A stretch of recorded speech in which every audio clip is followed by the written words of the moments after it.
एक बार की बात है। एक छोटा सा गांव था जहां हर सुबह पहाड़ों से ओस की बूंदें टपकती थी और हवा में शांति तैरती थी। इस गांव में रहता था कोजी, एक जिज्ञासु और जोशीला लड़का जिसके मन में हमेशा सवालों की जड़ी लगी रहती थी। जीवन का मकसद क्या है, शांति कैसे मिलती है, असली खुशी कहाँ छिपी है। एक दिन उसे पता चला कि गांव के सबसे ऊंचे पहाड़ की चोटी पर एक रहस्यमय जैन मास्टर रहते हैं जो सभी सवालों के जवाब जानते हैं। बस फिर क्या था, कोजी ने ठान लिया कि वो उन तक पहुंच कर ही दम लेगा। थक कर पसीने से लथपथ वो आखिरकार एक प्राचीन मंदिर के द्वार पर पहुंच जाता है जहां जैन मास्टर ध्यानमग्न बैठे थे। कोजी ने साहस जुटाकर पूछा, मास्टर मैं जैन कैसे पा सकता हूँ?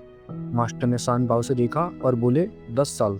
कोजी हैरान हुआ, अगर मैं दोगुनी मेहनत करूँ तो? मास्टर मुस्कुराए और बोले, 20 साल। कोजी ने फिर पूछा, मास्टर अगर मैं खुद को पूरी तरह समर्पित कर दूँ तो? मास्टर ने आंखें बंद करते हुए कहा, 30 साल। कोजी का चेहरा उतर गया।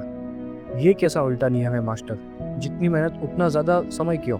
तभी मास्टर बोले, कल्पना करो कि तुम एक ऊंचे पेड़ पर चढ़ रहे हो।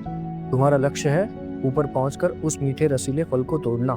लेकिन अगर तुम लगातार ऊपर की ओर देखोगे और उस फल की मिठास के बारे में सोचते रहोगे तो तुम्हारा संतुलन बिगड़ सकता है और तुम गिर सकते हो। इसके बजाय हर कदम पर ध्यान दो, जहाँ हाथ रख रहे हो, जहाँ पाँव रख रहे हो, उस पर ध्यान दो। उंगलियों के नीचे पेड़ की खुरदरी छाल को महसूस करो और आसपास की ताज़ी हवा को सांसों में भर लो। चढ़ने की प्रक्रिया का आनंद लो, क्योंकि हर कदम तुम्हें लक्ष्य के करीब ले जा रहा है। जिंदगी भी कुछ ऐसी ही है दोस्तों। अगर तुम केवल अंत के इनाम पर ध्यान दोगे तो सफ़र का असली मज़ा और सीख दोनों खो बैठोगे। इसलिए चाहे तुम कुछ नया सीख रहे हो, कोई कला साध रहे हो या किसी बड़े लक्ष्य की ओर बढ़ रहे हो, प्रक्रिया को अपनाओ, उससे सीखो, हर छोटे कदम की सराहना करो, क्योंकि असली इनाम शायद उसी प्रयास में छिपा होता है जो तुम रास्ते में करते हो। मास्टर ने कोजी की ओर देखा और बोले, ज़ेन कोई मंजिल नहीं बल्कि हर कदम पर जिया जाने वाला अनुभव है। अगर तुम सिर्फ लक्ष्य के पीछे भागोगे तो रास्ते की खूबसूरती और सीख दोनों खो दोगे। कोजी की आंखें खुल गईं। उसने समझ लिया कि ज़ेन का मतलब है अभी, इस पल में जीना।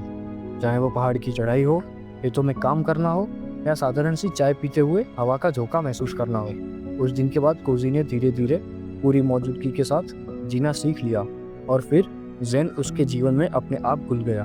दोस्तों, जीवन में सब कुछ पाने की जल्दबाजी छोड़ो, सफ़र का आनंद लो, क्योंकि असली खजाना मंजिल में नहीं, रास्ते में बिखरा होता है।